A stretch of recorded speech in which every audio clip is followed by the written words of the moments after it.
සුබ දවසක් වේවා කියලා හැමෝටම ප්‍රාර්ථනා කරනවා. ශ්‍රී ලංකා විභාග දෙපාර්තමේන්තුව මගින් පවත්වන මෙනුම් හා ඇගයුම් ප්‍රශ්න පත්‍රයට අදාළව අපි මේ දවස්වල කතා කරන්නේ චතුර්ථක පරාසාශ්‍රිත ගානක් විසඳන්නේ කොහොමද කියලා.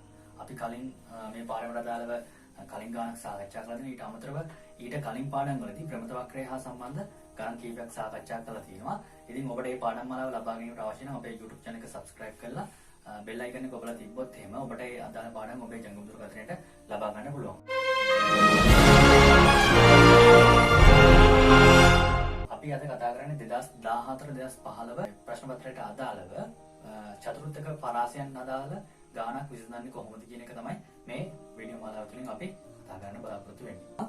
පහත දැක්වෙන්නේ ශ්‍රී ලංකා විදුහල්පති සේවයේ 50 දෙනෙකු කාර්යක්ෂමතාව කඩයින් විභාගයේදී ලබාගත් ලකුණු වල සංඛ්‍යාත ව්‍යාප්තියකි. 50 දෙනකින් යුක්ත විදුහල්පතිවරුන්ගේ කාර්යක්ෂමතා කඩයින් විභාගයකදී ලබාගත් ලකුණු. හරි, පරීක්ෂණයක් තිබිලා තියෙනවා. පරීක්ෂණයට අදාළ පෙනී සිටි සංඛ්‍යාව තමයි 50 දෙනෙක්.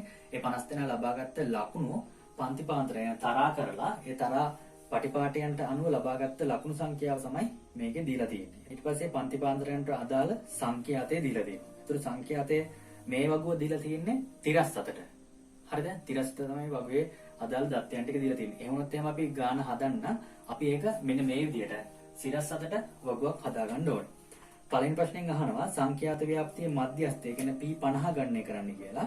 ඊට පස්සේ කඩයින් ලකුණ 40 නම් එම ලකුණෙහි ප්‍රතිශතක තරාව PR40 ගණනය කර සමත් වූ ප්‍රතිශතකයේ සොයන්න කියලා කියනවා. තුන්වෙනි එකෙන් අහනවා පළවෙනි චතුර්ථකය කියලා කියන්නේ Q1 හා තුන්වෙනි චතුර්ථකයේ ගණනය කර ව්‍යාප්තියේ අර්ධ චතුර්ථක පරාසය නැත්නම් ගණනය කරන්න කියලා කියනවා. හරි. කලින් අපි සාකච්ඡා කරපු ගානේ තිබ්බ ප්‍රශ්න ටිකම තමයි අනිත් පැත්තට පොඩ්ඩක් වෙනස් කරලා මේකේ අහන්නේ. දැන් මේකේ වගුව දීලා තියෙන්නේ 37ට. අපි මේකට අදාළව ගාන හදාගෙන යනවා. අපි 37ට මේ විදිහට වගුවක් හදා ගන්න ඕනේ. ඒ වගුවේ තීරයන් මම කලින් පාරමිතා අපි සාකච්ඡා කරා වගුවට තීරයන් පහක් එනවා. පළවෙනි එක තමයි පන්ති පාන්තරය, අනිත් එක සැබෑ සීමාව, අනිත් එක සංඛ්‍යාතය, අනිත් තීරුව තමයි සමුච්චිත සංඛ්‍යාත තීරය, අනිත් තීරය තමයි ප්‍රතිශතක සමුච්චිත සංඛ්‍යාත තීරය. හරි. එතකොට ගානේ අපිට දෙනවා පන්ති පාන්තරය සහ සංඛ්‍යාතය කියන එක. ඊතුරු තීරයන් තුනම අපි සම්පූර්ණ කරගන්න ඕනේ. දැන් මේකේ පන්ති පාන්තරය ගත්තට පස්සේ අනිවාර්යෙන් පන්ති පාන්තරය ලියනකොට මම කලින් සඳහන් කරා පන්ති පාන්තරය අපි ලියන්නේ වැඩිම පන්ති පාන්තරය උඩට දාගෙන අඩුම පන්ති පාන්තරය අපි පහළට දාගන්නවා. ඒ දාගෙන ඊට අදාළ සංඛ්‍යාත තීරය අපි පුරව ගන්නවා. ඒක අපිට ගානේ අනිවාර්යෙන් දෙනවා. ඊට පස්සේ අපි මේ ගානේ බලන්න ඕනේ සැබෑ සීමාව. සැබෑ සීමාව ගණනය කරගන්නේ මෙන්න මේ තියෙන පන්ති පාන්තර දෙන්න බලලා. හරිද? දැන් මේ පන්ති පාන්තරේ මෙන්න මේ අඩු අගය ගත්තොත් එහෙම සැබෑ සීමාව වෙනකොට සැබෑ සීමාව පුරව ගන්න සැබෑ සීමාවේ සීමාවන් දෙකක් තියෙනවා. ඉහළ සීමාව සහ පහළ සීමාව කියලා. එතකොට ඉහළ සීමාව අපි මේක හඳුනන ඉහළ සීමාව මේක පහළ සීමාව. ඒක පහළ සීමාව ගත්තොත් මෙතන තියෙන 91 අපි කරන්නේ ඒකේ සැබෑ සීමාවේ පහළ සීමාව හොයාගන්න ඒකෙන් 0.5ක් අඩු කරනවා. 0.5ක් අඩු කරාට පස්සේ එන උත්තරේ තමයි සැබෑ සීමාවේ පහළ සීමාව වලට පද. දැන් මෙතන 91 නම් 91න් 0.5ක් අඩු කරාට පස්සේ 99.5යි. ඉහළ සීමාව හදාගන්න මෙන්න මෙතන තියෙන පන්ති පාන්තරයේ ඉහළ පැත්තට පන්ති පාන්තරයේ වැඩි ලකුණට අපි එකතු කරගන්න පාන්තරයේ ඉහළ අගයට තව 0.5ක් එකතු කරනවා. මෙතන 100 නම් තියෙන අපි මෙතන 100 තමයි උඩරම යන්න පුළුවන්. ඒ නිසා අපි 0.5 දැම්මේ නැහැ කියලා ප්‍රශ්නයක් වෙන්නේ නැහැ. දැන් මේ පන්ති පාන්තරය ගත්තොත් එහෙම පන්ති පාන්තරයේ පහළ අගයේ තියෙන 81 81කින් අපි 0.5ක් අඩු කරොත් එහෙම 86.5 බවට පත් වෙනවා. ඉහළ සීමාව හදාගන්න ඉහළ සීමාවේ පන්ති පාන්තරයේ ඉහළ ලකුණ තියෙන 90. 0.5ක් එකතු වෙන්න ඕනේ ඉහළ සීමාව දාගන්න. එතකොට 90.5යි. මෙතන 71 නම් තියෙන්නේ 70.5ක් වෙනවා. 80 නම් තියෙන්නේ 80.5ක් වෙනවා. ඒකට අදාළ අපි මොකද සංඛ්‍යාත තීරය දාගන්නවා. ඊට පස්සේ අපිට ලකුණක් ලබා ගන්න තියෙන එක තීරයක් තමයි මේ සමුච්චිත සංඛ්‍යාත තීරයේ පුරවන ආකාරය. සමුච්චිත සංඛ්‍යාත පුරවන ආකාරය හරි වැදගත්. දැන් මේකේ පහළට එකතු කරන ආවොත් එහෙම අනිවාර්යෙන් පහළට අපි එකතු කරන ආවොත් එහෙම අනිවාර්යෙන්ම මේ පරීක්ෂණයට පෙනී සිටි සංඛ්‍යාව වෙන්න ඕනේ. ඒ කියන්නේ පරීක්ෂණයට පෙනී සිටි මුළු සංඛ්‍යාව 50යි. ඒ 50 අනිවාර්යෙන් මෙතෙන්ද එන්න ඕනේ. ඒකෙන් අපිට මේ ගාන හරිද කියලා බලා ගන්න පුළුවන්. හරිද? දැන් සමුච්චිත සංඛ්‍යාති කියලා කියන්නේ මෙන්න මේ ලකුණු වල සමුච්චිතයක්. එහෙම නැත්නම් එකතුවක්. හරි. ඒක අපි හදන්න පටන් ගන්න යට ඉඳන්. මේ යට පන්ති පාන්තරේ 15 එක්කෙනාට අදාළව තියෙන සංඛ්‍යාතය අපි මේ පැත්තෙන් ලියා ගන්නවා. එයාට අදාළ සංඛ්‍යාතය 3යි. ඒ 3ට අපි ඊට උඩින් පන්ති පාන්තරයට අදාළ සංඛ්‍යාතය එකතු කරන්න ඕනේ. 3ට එහෙනම් එකතු කරන්න ඕනේ 4ක්. 3 4ක් එකතු කරනාට පස්සේ 7යි. 7ට එකතු කරන්න ඕනේ මෙන්න මෙතන තියෙන 4. 7ට 4ක් එකතු කරනාට පස්සේ 11යි. 11ට එකතු කරන්න ඕනේ මෙන්න මෙතන තියෙන 5. 11ට 5ක් එකතු කරනාට පස්සේ 16යි. 16ට අපි එකතු කරන්න ඕනේ ඊට උඩින් තියෙන 8. 16ට 8ක් එකතු කරනාට පස්සේ 24යි. 24ට අපි එකතු කරන්න ඕනේ 11ක්. ඒතකොට 35යි. 35ට අපි එකතු කරන්න ඕනේ 5ක්. 35ට 5ක් එකතු කරනාට පස්සේ 40යි. 40ට එකතු කරන්න ඕනේ 5ක්. 40ට 5ක් එකතු කරනාට පස්සේ 45යි. 45ට 3ක් එකතු කරනාට පස්සේ 48යි. 48ට 2ක් එකතු කරන්න ඕනේ. ඒතර උත්තරේ එනවා කීයද? 50යි.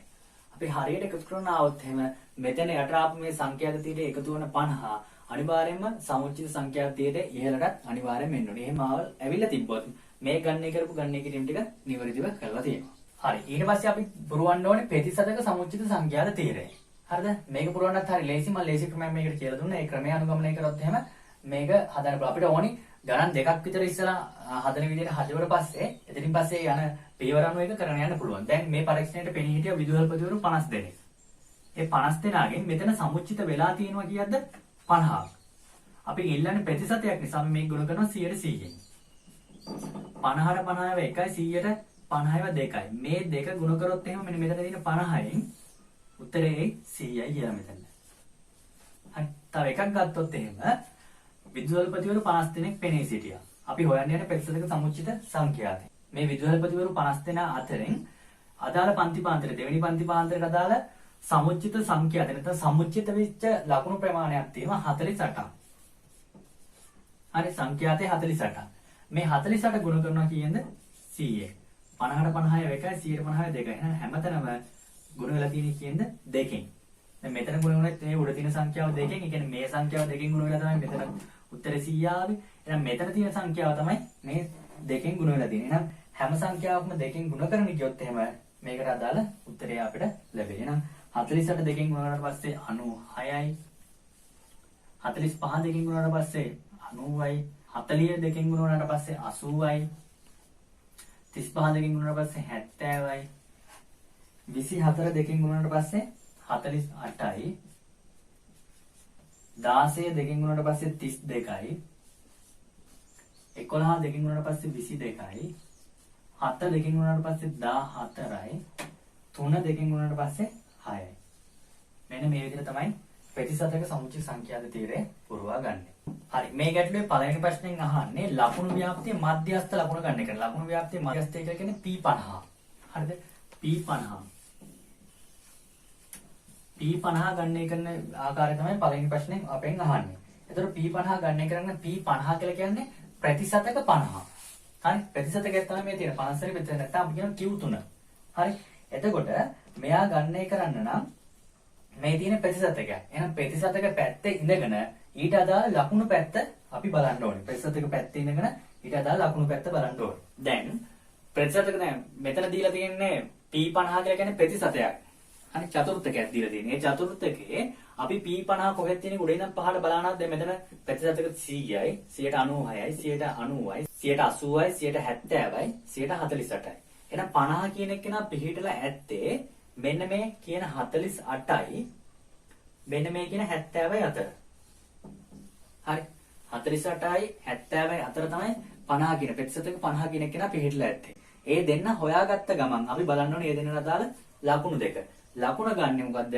සැබෑ සීමාවේ සීමාවන් දෙකක් තියෙනවා පහළ සීමාව සහ ඉහළ සීමාව කියලා. සැබෑ සීමාවේ අපි ගන්න මොකද්ද? ඉහළ සීමාව. දැන් සැබෑ සීමාව ඉහළ සීමාව දෙක තමයි මෙන්න මේ දෙක. හරිද? අනේ මේ දෙක අරගෙන අපිට පුළුවන් P50 ගණනය කරන්න. අපි වෙනවා ලියන ලකුණු ව්‍යාප්තිය මධ්‍යයන්ය.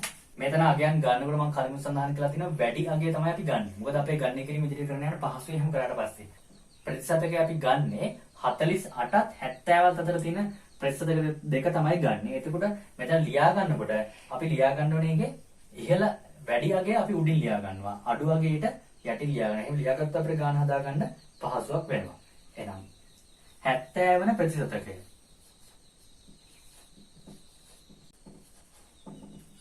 70 වෙනි ප්‍රතිශතයකට අදාළ ලකුණ ඇවිල්ලා 60.5යි. අපි ලියන ලකුණු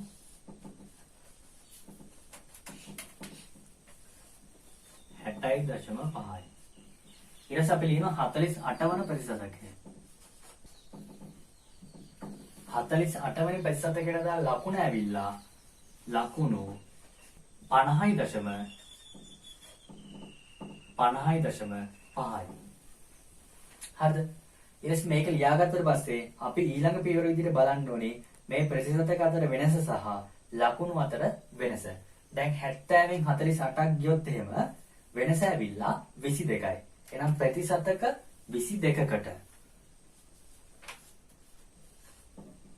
ප්‍රතිශතක 22කට අපි බලන්න ඕනේ මොනවද? ලකුණු. ප්‍රතිශතක 22කට ලකුණු වෙනස.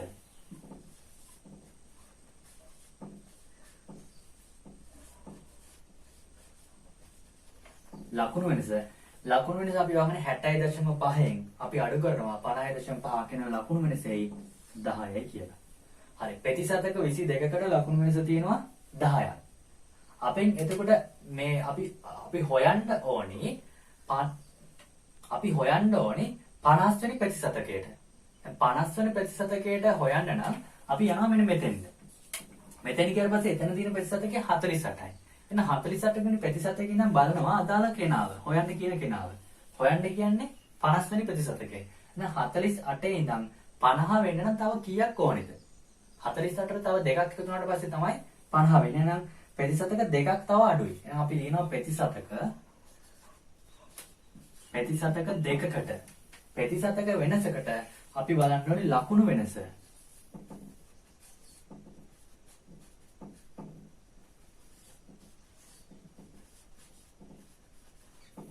ප්‍රතිශතක දෙකකට ලකුණු වෙනස බලන්න. ප්‍රතිශතක 22කට ලකුණු වෙනස 10යි නම් ප්‍රතිශතකට 5කට අපි හොයන්න ඕනේ.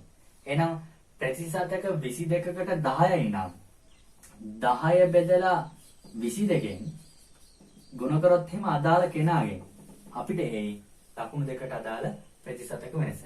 ප්‍රතිශතක 22කට ලකුණු වෙනස 10යි නම් ප්‍රතිශතක දෙකකට කීයද කියලා අහන්න. එතකොට මෙන්න මෙතන තියෙන ලකුණු 10 22කින් බෙදලා දෙකෙන් අපි ගුණ කරන්න ඕනේ. 10 22කින් බෙදලා දෙකෙන් ගුණ කරත් එහෙනම් වල උත්තරයක් එයි ලකුණු 0.9යි කියලා. දැන් 48 වෙනි ප්‍රතිශතකයට අදාළ ලකුණු ආවා 48 වන ප්‍රතිශතකය. 48 වෙනි ප්‍රතිශතකයට අදාළ ලකුණු 50.5යි. ඒක මෙතන ගානේ තියෙනවා. හරි. ඊට පස්සේ දැන් අපිට ඕනි 50 වෙන්න. 50 වෙන්න මේකට තව දෙකක් එකතු කරන්න. දෙවන ප්‍රතිශතකයට අදාළ අපි ලකුණු වෙනස හොයාගත්තා 0.9යි කියලා. අපි ඒ නිසා අපිට හොයාගන්න පුළුවන් එම නිසා P50 නැත්තම් 50 වන ප්‍රතිශතකයට අදාළව ලකුණු හොයාගන්න පුළුවන් මේ දෙන්න එකට එකතු වුණාට පස්සේ. ඒතර ඔයාලට උත්තරයක් එයි 51.4යි කියලා. මේ ආවේ P50 නැත්තම් මේ ලකුණු ව්‍යාප්තිය මධ්‍යන්නයට අදාළ P50ට අදාළව ලකුණ කීයද කියන එක තමයි මෙතනින් ගන්න එක. නැත්තම් මෙයාට අපි කෙලින්ම නමක් දෙන්න පුළුවන් Q3 කියලා. මේ ප්‍රශ්නයට අදාළ දෙවෙනි කොටසෙන් අහනවා කඩයිම් ලකුණ 40 නම් එම ලකුණෙහි ප්‍රතිශතක තරාව නැත්තම් PR 40 ගණනය කර සමත් වූ ප්‍රතිශතය සොයන්න කියලා. සමත් වෙන නම් මුළු ප්‍රතිශතය තමයි 100%. හරිද? දැන් මෙතන කියන කඩයිම් ලකුණ මේ විභාගේ පාස් කරලා තියෙන්නේ 40 නම් මේකේ අහන්නේ 40ට වඩා ලකුණු අරගෙන ඒ ලකුණු ගත්ත සංඛ්‍යාව නැත්නම් ලකුණු ගත්ත විදුහල්පතිවරුන්ගේ ප්‍රතිශතය කොච්චරද කියලා මේ ප්‍රශ්نين අහන්නේ. එහෙනම් අපි මේ ප්‍රශ්නෙට අදාළ පිළිතුරු සපයන්න අපි හොයාගන්න ඕනේ මෙතන දීලා තියෙන ලකුණ. කලින් එකේ කරපෙකේ අනිත් පැත්ත තමයි පිටින් කරන්න ඕනේ. ලකුණක් දීලා තිනවා. ඒ ලකුණට අදාළව අපි හොයාගන්න ඕනේ ප්‍රතිශතය කීයද කියලා. දැන් දීලා තියෙන 40. එහෙනම් 40 ලකුණක් බලනකොට අපි බලන්නේ ලකුණේ අනිවාර්යයෙන්ම සැබෑ සීමාව. සැබෑ සීමාවෙත් අපි බලන්න ඕනේ සැබෑ සීමාවේ ඉහළ සීමාව. ඉහළ සීමාව දැන් අපි යට ඉඳන් ගියොත් එහෙම අපි හොයන්න ඕනේ 40 කියන එක නා කොහෙද තියෙන්නේ කියලා. අපිට 10.5යි ඊට පස්සේ තියෙනවා 20.5යි ඊට පස්සේ 30.5යි ඊට පස්සේ තියෙනවා 40.5යි ඊට පස්සේ තියෙනවා 50.5යි. අපි බලන්න ඕනේ 40 කියන එක නා කොහෙද පිහිටලා තියෙන්නේ කියලා. 40 කියන එක නා කොහෙද පිහිටලා තියෙන්නේ කියලා ගත්තොත් එහෙම මෙන්න මෙතන යනකොට මේ 30.5යි ඊට පස්සේ තියෙන 40.5යි. එහෙනම් 40 පිහිටන්නේ මේ 30.5යි 40.5යි කියන අතර තමයි 40 පිහිටලා තියෙන්නේ. හරි මේ දෙන්න මෙතනින් මෙහෙම ගත්තොත් එහෙම ඒ දෙන්නට අදාළව අනිවාර්යයෙන්ම ප්‍රතිශතයක් ගන්න ඕනේ. ලකුණක් දුන්නොත් එහෙම අපි ලකුණ පැත්තේ ඉඳගෙන ප්‍රතිශතක පැත්ත බලනවා. එහෙනම් දැන් මේ 40.5ට අදාළ මෙතන තියෙනවා 32ක්.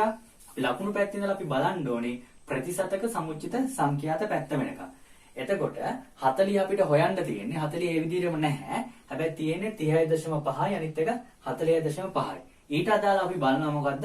ප්‍රතිශතක සමුච්චිත සංඛ්‍යාත. ඒකට තියෙනවා 40.5ට 32ක් 30.5ට 22ක්. අන්න ඒ දෙන්න අරගෙන අපිට මේ ගාන විශ්ලේෂණය පුළුවන්. හරි අපිට ගණනය කරන්න තියෙන්නේ ලකුණක් දීලා තියෙන නිසා අපි ලියා ගන්නවා PR40 කියලා. PR40 තමයි අපිට ගණනය කරන්න තියෙන්නේ. නැත්තම් ලකුණු 40යි අදාළ ප්‍රතිශතකය තමයි අපි ඉස්සලාම ගණනය කරන්න ඕනේ. එහෙනම් ඉස්සලාම අපි ලියා ගන්නවා ලකුණු ගාණෙන් ඉල්ලන කෙනා තමයි අපි ඉස්සලාම ලියාගන්නේ. ඒකෙත් හොඳට මතක තියාගන්න ඕනේ මෙතන මම සඳහන් කරා කලිමුත් අපි පරාසයන් දෙකක් ගන්නවා. මේ දෙන්නගෙන් වැඩි අගය තමයි අපි ඉහළින් ලියාගන්නේ. ඒ ලියාගත්තොත් අපිට ගාණ හදාගන්න පුළුවන්. එහෙනම් ඉහළ සීමාවේ තියෙන අපිට 40.5. තව ලකුණක් අපි ගත්තා 40 වෙන්න. ලකුණු 30.5යි. මෙන්න මේ දෙන්නට අදාළව ලකුණු 40.5ට අදාළ මේ පැත්තේ තියෙන ප්‍රතිශතකය 32ක්. මෙතන ලකුණු 30.5ට අදාළ ප්‍රතිශතකයේ තියෙනවා 22ක්. හරිද? දැන් මෙතන ලකුණු තියෙනවා මේ පැත්තේ ප්‍රතිශතක තියෙනවා. හරිද? ඊට පස්සේ දැන් අපි දෙවෙනි පියවර විදිහට අපි කරන්න ඕනේ ලකුණු අතර වෙනසක් බලන්න ඕනේ ප්‍රතිශතක අතර වෙනසක් බලන්න ඕනේ. එතකොට මෙතන ලකුණු වෙනස ඇවිල්ලා 40.5න් 30.5ක් අඩු කරොත් 10යි. මෙතන ප්‍රතිශතක වෙනස 32කින් 22ක් අඩු කරොත් ඒත් 10යි. එහෙනම් අපි ලියනවා ලකුණු වෙනස 10කට ලකුණු වෙනස 10කට ප්‍රතිශතක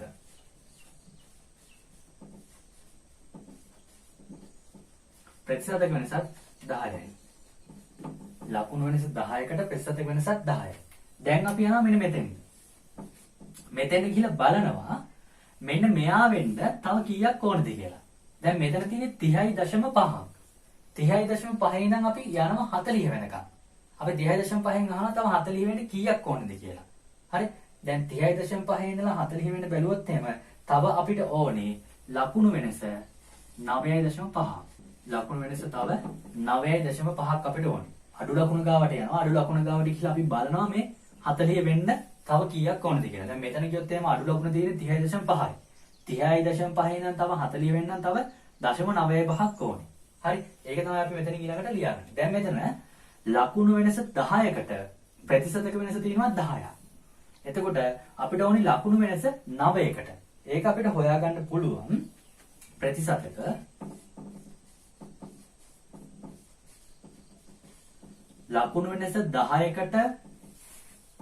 ලකුණු වෙනස 10කට ප්‍රතිශතක වෙනස 10යි නම් එයා ගුණ කරොත් එහෙම අපිට හොයන්න ඕනේ කෙනාගේ. ඒ කියන්නේ 9.5න් අපිට මෙන්න මේ ලකුණු 9.5ට අදාළ ප්‍රතිශතකය. එතකොට මෙතන මේ 10ට මේ 10 කැපිලා යනවා. ඉතුරු වෙන්නේ ප්‍රතිශතක කීයද? 9.5. ඒක තමයි ලකුණු වෙනස 9.5කට අදාළ ප්‍රතිශතක වෙනස එනවා කීයද? 9.5ක්. හරි. අපෙන් අහන්නේ 40 වෙන්න නැත්නම් PR 40ට අදාළ ප්‍රතිශතක වෙනස. අපි මෙතන දන්නවා ලකුණු 30.5ට අදාළ ප්‍රතිශතය දීලා තියෙනවා 122යි. අපිට 30.5 නෙවෙයි ඕනේ. අපිට ඕනේ 40. ඒ නිසා අපි මෙතන ලියා ගන්නවා ලකුණු 9ක වෙනස. අපි හොයාගත්ත ලකුණු 9.5ක වෙනස. ලකුණු 9.5කට අපි දැන් හොයාගත්තා කීයද? 9.5යි. ලකුණු 9.5කට ආපු ප්‍රතිශතකයත් ඒ ගාන වෙන්නේ 9.5යි. අපිට ඕනේ එම නිසා ලකුණු 40කට. නැත්නම් අපි මේක ලියන්න පුළුවන් PR 40 කියලා. මෙන්න මේ දෙක එකතු කරොත් එහෙම එතෙන් අපිට උත්තරේ එයි 31.5 කියලා. ඒක තමයි ලකුණු 40කට අදාළ ප්‍රතිශතය බවට පත් වෙන්නේ. හැබැයි ඕක නෙමෙයි ප්‍රශ්නෙන් ඇහුවේ 40න් තමයි මේක සමත් කරනවා කියලා කිව්වේ. සමත් කරනවා නම් සමත් වෙච්ච ප්‍රතිශතය තමයි කීයද කියලා අපි ප්‍රශ්නෙන් ඇහුවේ. ප්‍රශ්නෙන් අහන්නේ කඩෙන් ලකුණු 40 නම් එම ලකුණු ප්‍රතිශතක තරාව ගණනය කර සමත් වූ ප්‍රතිශතය තමයි අපිට ගණනය කරන්න. එහෙනම් සමත් වූ ප්‍රතිශතය හොයන්න අපිට ලියන්න පුළුවන් සමත් වූ ප්‍රතිශතය. සමත් ප්‍රතිශතය කියලා කියන්නේ මේ උපරිම වශයෙන් මේකට ලබා ගන්න පුළුවන් 100%යි. එහෙනම් 100යි. හැබැයි 40ට අදාළව ලබා ගන්න තියෙන්නේ 31.5යි. 100න් 31.5ක් අඩු කරොත් එහෙම අපේ උත්තරේ එයි 68.5යි.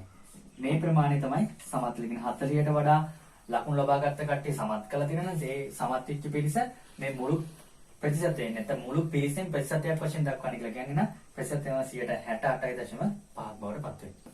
මේ ප්‍රශ්නේ අවසාන කොටසෙන් අහනවා පළවෙනි චතුර්ථකය කියන්නේ Q1 හා තුන්වෙනි චතුර්ථකය. තුන්වෙනි චතුර්ථකය කියලා කියන්නේ Q3 ගණනය කර ව්‍යාප්තියේ අන්තර් චතුර්ථක පරාසය ගණනය කරන්න. දන්නවා අන්තර් චතුර්ථක පරාසය ගණනය කරන්න නම් අනිවාර්යෙන් Q3 සහ Q1 ගණනය කළා. ඒකෙන් Q3න් Q1 අඩු කරලා අදාළ සංඛ්‍යාව දෙකෙන් බෙදන්න ඕනේ. ඒක තමයි අන්තර් චතුර්ථක පරාසය ගණනය කරන්න පුළුවන්. හරි. ඉස්සලාම අපි ගණනය කළෙමු P25 නැත්නම් Q1.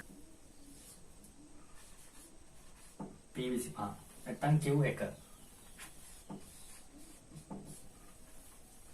හරිද? එතකොට Q1 නැත්නම් P25 ගණනය කරන්න නම් අපි ප්‍රතිශතක සමුච්චිත තීරයේ පැත්තෙන් අපි බලන්න ඕනේ P25 කොහෙද තියෙන්නේ කියලා. අපි දෙන්නටම අදාළ ගණන් ටික මේකේ බලලෙමු. P25 නම් හොයන්න දෙලා තියෙන්නේ අපි බලන්න ඕනේ ප්‍රතිශතකයේ පැත්තෙන්. සමුච්චිත ප්‍රතිශතක සමුච්චිත සංඛ්‍යා තීරයේ පැත්තෙන් තමයි බලන්න ඕනේ. ඒතර මේ බලන්න આવොත් එහෙම P25 ඇතුළේ පිහිටන්නේ මෙන්න මේ 22ත් මේ 32ත් කියන අතර තමයි පිහිටලා තියෙන්නේ. ඒතර මෙන්න මේ දෙන්නට අදාළව අපි බලා ගන්න ඕනේ සැබෑ සීමාවේ ඉහළ අගයන් දෙක. ඒතර සැබෑ සීමාවට අදාළ ඉහළ අගයන් දෙක මෙන්න මෙතන සටහන් කරලා තියෙනවා. මෙන්න මේ දෙන්න අරගෙන අපිට පුළුවන් වුණා P25 ගණනය කරන්න. දැන් අපි P75 ගණනය කරනවා නම් අපෙන් Q3ත් අහනවා. P75 අපි ගණනය කරනවා නම් ඒ 75 පිළිලා තියෙන්නේ 70ත් 80ත් අතර. ඒ කියන්නේ මෙන්න මේ සංඛ්‍යා දෙක තමයි ගන්න ඕනේ. ඒතර ඒ දෙන්නට අදාළ සැබෑ සීමාව තමයි මේ තියෙන්නේ. අපි ඉස්සලා P25 ගණනය කළෙමු. ඒතර අපි ලියනවා P25ට අදාළව 32 වෙනි ප්‍රතිශතකය. 32 වෙනි ප්‍රතිශතකයට අදාළව සැබෑ සීමාවේ තියෙන ඉහළ ලකුණ තමයි 40.5යි. ඊට අපි ලියනවා 22 වෙනි ප්‍රතිශතකය. ඊට අදාළ සැබෑ සීමාවේ තියෙන ඉහළ අගය 30.5යි. හරිද? ඊට පස්සේ අපි බලන්න ඕනේ මෙන්න මේ දෙන්නගේ තියෙන වෙනස. ඒ කියන්නේ ප්‍රතිශතක වල වෙනසත් බලන්න ඕනේ, ලකුණු වල වෙනසත් බලන්න ඕනේ. ඒතකොට ප්‍රතිශතක වෙනස එනවා 32න් 22ක් අඩු කරලා පස්සේ ප්‍රතිශතක වෙනස එනවා 10ක්. එහෙනම් ප්‍රතිශතක 10කට ලකුණු වෙනස තියෙන්නේ 40.5න් අඩු වෙන්න ඕනේ 30.5ක්. එහෙනම් ලකුණු වෙනසත් ඇවිල්ලා කීයද? 10යි. හරි. දැන් අපි බලන්න ඕනේ අපි හොයන්න ඕනේ P25. මෙතන තියෙන්නේ ප්‍රතිශතක 22කට. එහෙනම් 22කට නම් තියෙන්නේ 25 වෙන්න තව ප්‍රතිශතක 3ක් මදි. එහෙනම් අපි බලනවා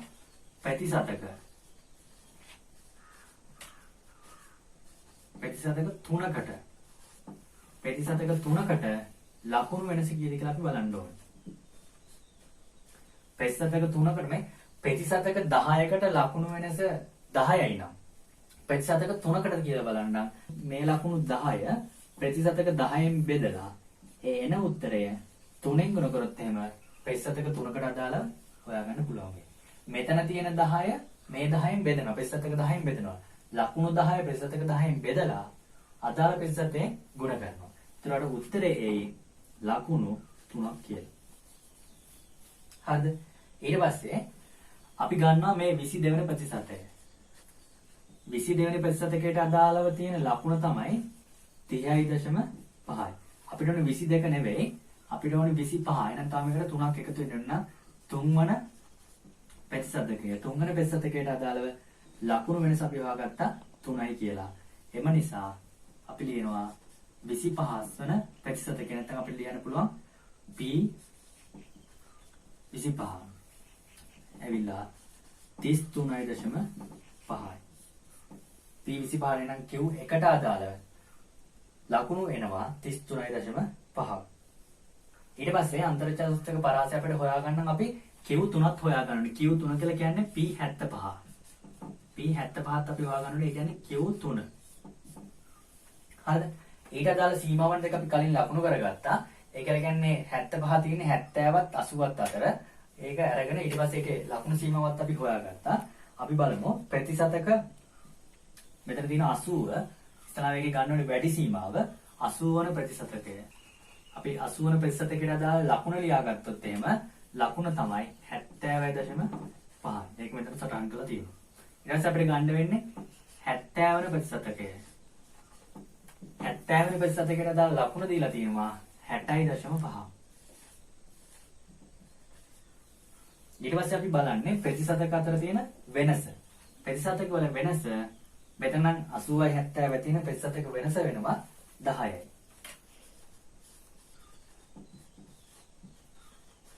ප්‍රතිශතක වෙනස 10කට අපි බලන්න ඕනේ කීයද? ලකුණු වෙනස කීයද කියලා. ලකුණු වෙනසත් එන්නේ එතන ඒ ගානම තමයි ලකුණු වෙනස 10යි. හරි. ඊට පස්සේ 70 තියෙන්නේ අපිට හොයන්න කියන්නේ 75. එහෙනම් 70 තියෙන්නේ 75 හොයන්න තව ඕනේ ප්‍රතිශතක 5. එහෙනම් අපි ලියනවා ප්‍රතිශතක